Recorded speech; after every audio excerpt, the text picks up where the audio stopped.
expected to see job creation of 75,000 last month. Instead, just 22,000 jobs were added to non-farm payrolls. The unemployment rate ticked up 0.1%. That was expected to a 4.3% number. That is a four-year high. Well, let's talk about today's jobs number, right? The more you drill down, the uglier it gets. One thing that really leaps out to me, almost 600,000 more part-time jobs, 360,000 fewer full-time jobs. So what gives here? Oh, that's gotta hurt! Right, if you wanted to know just how bad the August jobs report was, well, number one, Fox News couldn't spin it, and number two, Donald Trump started talking about Epstein again to deflect from the jobs report. You passed the One Big Beautiful Bill, sir. 5 months, you know, all these slew of events next year. World Cup, G20, all America 250. Given these, what's your economic outlook for the year 2026? How much growth do you think is reasonable for us to expect economically next year? Well, I heard, and you know, we were on a very downward path with Biden, and I heard that the most we could do is 1% GDP, and now I'm hearing 3.2% and 3.5% and all. And our big year won't be really next year. I think it'll be the year after, because when these plants start opening up, it takes a period of time to build them. We're going to have tremendous job growth. I hear private payrolls coming in. The expectation was 75,000. We got 38,000. And there was a loss of 16,000 jobs in government, which I think Lauren mentioned. But again, you know, that 22,000 number, Charles, it's a weaker than expected number. And these revisions are pretty brutal. Yeah, extraordinarily. You know, gone through. I mentioned health care, 31,000. The 12-month average is 42,000. That had been obviously a massive driver, and we know the demographic situation there. Just a little disappointed. Manufacturing was hoping to maybe see something there. That's right, the numbers dropped and they were a major flop. Just 22,000 new jobs were added, well below forecasts of 75,000, marking the weakest August in years. And yes, even Fox News could not spin this into some sort of Trump victory. In fact, they didn't even try, they just threw in the towel. 22,000 jobs added in the month of August. That was much less than the expectation of 75,000, guys. The July number was revised. I will get to revisions in a moment. Unemployment rate coming in as expected, 4.3%. So that would be higher than July's 4.2%. Again, 22,000 jobs added in August. Let me get you the revisions, because this is what everybody is focused on.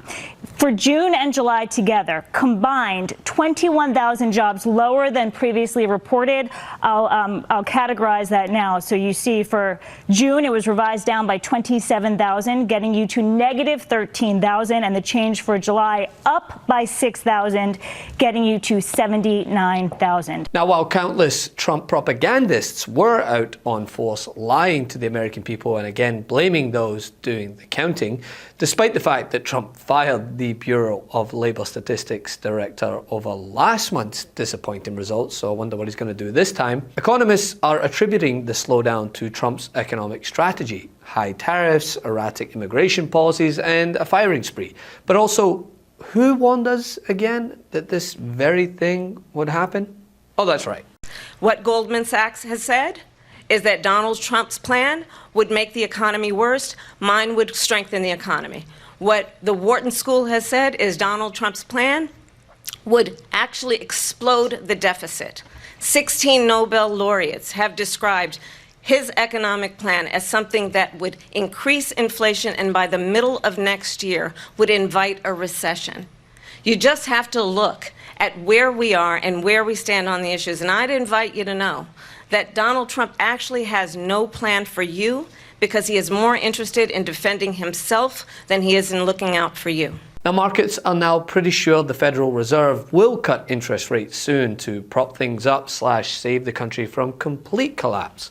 But the fact remains, Fox have thrown in the towel, trying to spin it in Trump's favor. His usual press wing had zero good spin. In fact, instead of rallying points, anchors just simply recited the bad news and the numbers while admitting that they were struggling. That's right, when your most loyal booster can't spin your job figures, it's not just bad, it's undeniable. Yeah, so we're not seeing much movement in that number, which is disappointing and surprising, to be honest with you, Cheryl, because we're seeing that there is starting to be some increase in the weekly jobless claims. And so I like to look into that number and say, are we seeing more people say they want to participate in the workforce? I also think this report is a little bit more of the same. The jobs are in healthcare, they're in leisure and hospitality. We've lost jobs again in the professional business service sector. We've lost jobs in this report in the temporary help sector, which is not a good sign. So there's a lot of concern. Even though the private payroll number is 38,000, that is still a pretty weak number. What about inflation? What about the economy? What about tariffs? What about jobs? Do you see any of that playing a factor here? A little bit. I mean, international tourism is definitely down. Over 50%. Over 50% of the people I get in my store are international people, and I see that as down, especially from Asia. And yet Trump insists the economy is booming, which we call gaslighting these days. He even sent out Voldemort to lie about Biden's economy. The president has presided over the most extraordinary economic turnaround in American history. During the Biden administration, we saw zero net job gains for American workers in 4 years, which is an economic depression for American workers. It's an actual depression. Since President Trump has came into office, 100% of job gains have gone to American workers, as millions of foreign workers who are here illegally have left the country. Disappointing jobs data. Only 54,000 private sector jobs added. And look at this, the yield on the 10-year Treasury below 4.2%. The 2-year down around 3.61%. Yields down. I would just say this. Donald Trump was hired or rehired to fix the economy, and Americans don't like what's cooking with the economy. They think the economy is weak, weak, weak. What are we talking about? U.S. economy is getting worse. You go back to November of 2024, it's 42%. Look at where this number is now in September of 2025. This is September. This is September. Right now. This is right now. 56%. And get this, just 27% of Americans think the economy is getting better.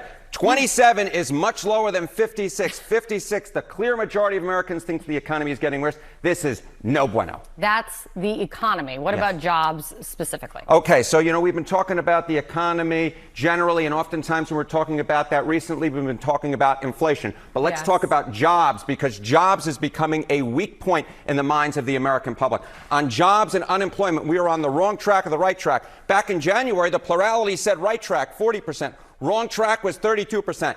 This is a very worrisome trend, not only for the U.S. economy, but for the White House as well. Look at this. The wrong track leaps up to 48%. The right track down from 40% to 33%. When under Biden, we know that job creation averaged over 400,000 jobs per month in his first 2 years. And even outside of COVID, his average jobs per month far surpassed Trump, even in his past term when he claimed to have the greatest economy the country's ever seen. Another lie. I mean, when you compare Biden's numbers to Trump's current numbers, where job growth is barely limping along, it's not even a comparison. Trump is presiding over a slowdown, not a boom. The contrast couldn't be sharper. Biden's economy added millions of jobs even through global crisis, while Trump is now dragging us towards a recession. Results matter. Inflation now is down to 3.2%. Wages are up to 4.4%. The economy is booming, 5.2% GDP growth in the last quarter. Those are facts you don't hear on Fox News. 14 million jobs, 10 times Let me more than the move last on. That three was the lightning round. Now, on March 31st.